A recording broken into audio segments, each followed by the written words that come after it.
नमस्कार। एक इन्वेस्टर के तौर पर सबसे बड़ा चैलेंज क्या होता है? यही ना कि इतनी सारी कंपनियों में से वो एक सही स्टॉक कैसे चुने। तो चलिए आज इसी गुत्थी को सुलझाने की कोशिश करते हैं। ये एक ऐसा सवाल है जो हर उस इंसान के मन में आता है जो शेयर बाजार में अपना पहला कदम रखता है। और इसका जवाब ढूंढने का जो सफर है ना, वो दो बिल्कुल अलग रास्तों से शुरू होता है। देखिए, इसको ना बहुत सिंपल तरीके से समझते हैं। फंडामेंटल एनालिसिस हमें बताता है कि क्या खरीदना है, मतलब कौन सी कंपनी में दम है। और टेक्निकल एनालिसिस बताता है कि कब खरीदना है, यानी कि सही टाइमिंग क्या है। आज हम पूरा फोकस रखेंगे फंडामेंटल एनालिसिस पर, मतलब क्या खरीदे वाले सवाल पर। अच्छा, तो ये फंडामेंटल एनालिसिस आखिर करता क्या है? इसका सीधा सा मकसद है किसी भी कंपनी की ऊपरी चमक दमक के पार उसके अंदर झांकना।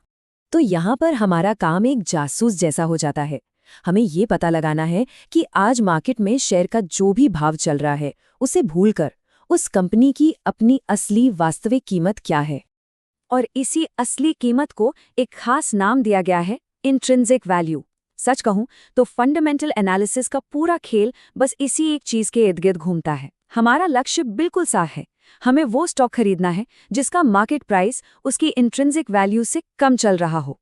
फंडामेंटल एनालिसिस को और भी आसान बनाने के लिए हम इसे दो हिस्सों में बांट सकते हैं। एक है कंपनी की कहानी और दूसरा उसके आंकड़े। चलिए एक एक करके दोनों को समझते हैं। ये है एनालिसिस का वो पहलू जहां हम बिजनेस की उन चीज़ों को देखते हैं जिन्हें आप कह सकते हैं कि कैलकुलेटर पे नहीं डाल सकते। ये कंपनी की कहानी है, उसकी आत्मा है, जो उसके भविष्य के लिए बेहद ज़रूरी है। ये फैक्टर्स ना बहुत पावरफुल होते हैं। जरा सोचिए बिजनेस डिसरप्शन के बारे में। मतलब कोई ऐसी नई टेक्नोलॉजी आ जाए जो पूरी इंडस्ट्री को ही बदल कर रख दे, या फिर इकोनॉमिक मोट। ये कंपनी के चारों तरफ एक ऐसा मजबूत किला है जैसे कोका कोला का ब्रांड, जिसे कोई तोड़ नहीं सकता। और एक दमदार मैनेजमेंट टीम, वो तो किसी भी डूबते जहाज को तूफान से बाहर निकाल सकती है। चलिए अब कहानी से निकलकर जरा नंबरों की दुनिया में चलते हैं। ये फंडामेंटल एनालिसिस का दूसरा और उतना ही, बल्कि कुछ लोगों के लिए उससे भी ज्यादा जरूरी पहलू है।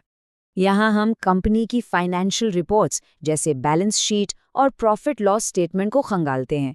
ये रिपोर्ट्स ना कंपनी की हेल्थ का एक्सरे होती हैं। इनसे साफ साफ पता चलता है कि कंपनी के पास अपनी संपत्ति कितनी है, उस पर कर्ज कितना है, और सबसे जरूरी वो पैसा कमा कितना रही है। पीई और पीबी जैसे रेशियो ये बताते हैं कि स्टॉक कहीं महंगा तो नहीं मिल। तो जाहिर है दोनों तरीकों की अपनी अपनी खूबियां और खामियां हैं। क्वालिटेटिव एनालिसिस से ऐसी इंसाइट्स मिल सकती हैं जो शायद किसी के पास ना हो, लेकिन ये मुश्किल है।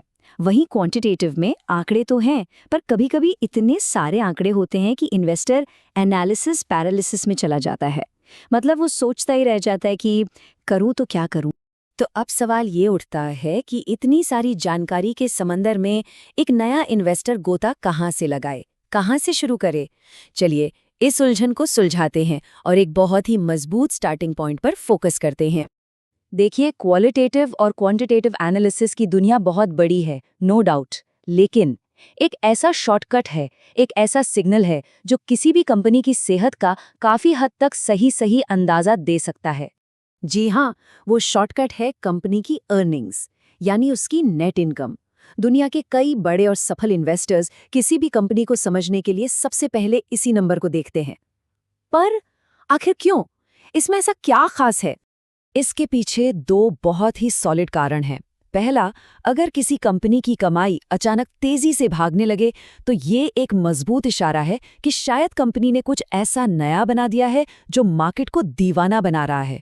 और दूसरा, अगर कोई कंपनी जो पहले नुकसान में थी अब उसकी कमाई धीरे धीरे सुधर रही है, तो ये संकेत है कि कंपनी का मैनेजमेंट कुछ बहुत सही कर रहा है। याद रखिए, आंकड़े झूठ नहीं बोलते। तो चलिए अब तक जो कुछ भी हमने सीखा है उसे फटाफट समेट लेते हैं और ये देखते हैं कि हमारा पहला कदम क्या होना चाहिए। तो सबसे बड़ा टेकअवे ये है कि अपनी रिसर्च हमेशा कंपनी के फंडामेंटल्स से शुरू करें, उसकी कहानी को भी समझें और उसके आंकड़ों को भी। लेकिन अगर एक सबसे जरूरी स्टार्टिंग पॉइंट चाहिए तो कंपनी के अर्निंग्स ग्रोथ पर पैनी नजर रखें। तो फंडामेंटल एनालिसिस की दुनिया में ये था हमारा पहला कदम। अब सोचने वाली बात यह है कि इस जानकारी का इस्तेमाल कैसे किया जाए। पहली कौन सी कंपनी होगी जिसकी कहानी और आंकड़ों को इस नजरिए से परखा जाएगा?